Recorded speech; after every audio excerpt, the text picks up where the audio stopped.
જેટકો ભરતી વિવાદ બાદ હવે મહત્વનો નિર્ણય લેવામાં આવ્યો છે, જેમાં અગાઉ લેખિત પરીક્ષા પાસ કરનાર ઉમેદવારોએ માત્ર પૂલ ટેસ્ટ આપવો પડશે। સાથે સાથે જેટકો દ્વારા મહેકમ પણ વધારવાનો નિર્ણય લેવાયો છે, ત્યારે નવા ઉમેદવારોએ પહેલા પૂલ ટેસ્ટ આપવાનું રહેશે। પૂલ ટેસ્ટ પાસ કર્યા બાદ નવા ઉમેદવારોએ લેખિત પરીક્ષા આપવી પડશે। જે ઉમેદવારોએ લેખિત પરીક્ષા આપી હશે તે ઉમેદવારોની લેખિત પરીક્ષા નહીં લેવાય। અગાઉ લેખિત પરીક્ષા બાદ પૂલ ટેસ્ટ લેવાતો હતો।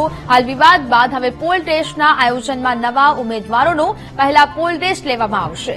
જેટકોએ મહેકમ વધારાતા અન્ય નોકરી વાંછુકોને તક મળશે।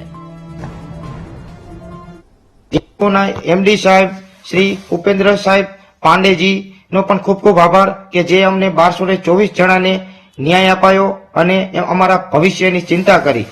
ખૂબ ખૂબ ધન્યવાદ શ્રી અમારા એમડી સાહેબને શ્રીને।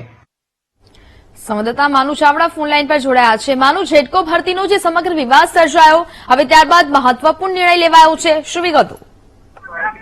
નેહા, જેટકો દ્વારા વિદ્યુત સહાયકની જે ભરતી રદ કરવાની હતી એ મામલે હવે નવો નિર્ણય લેવામાં આવ્યો છે।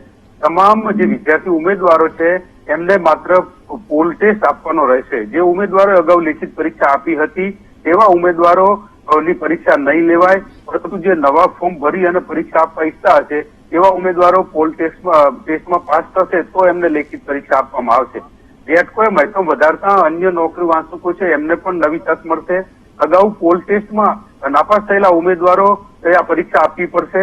હવેના પોલ ટેસ્ટમાં જે ઉમેદવાર પાસ થશે તેને જ લેખિત પરીક્ષા આપવાની રહેશે। એમ આજથી આ શિડ્યુલ શરૂ થયો છે અને 3 દિવસ માટે આ પોલ ટેસ્ટ લેવામાં આવશે। સમગ્ર મામલે જે પરીક્ષા રદ કરવામાં આવી હતી એનો આ નવો નિર્ણય કરવામાં આવ્યો છે અને ઉમેદવારોને આ રાહત આપવામાં આવી છે। જી મેના બિલકુલ, માનુ, જાણકારી બદલ આપનો આભાર।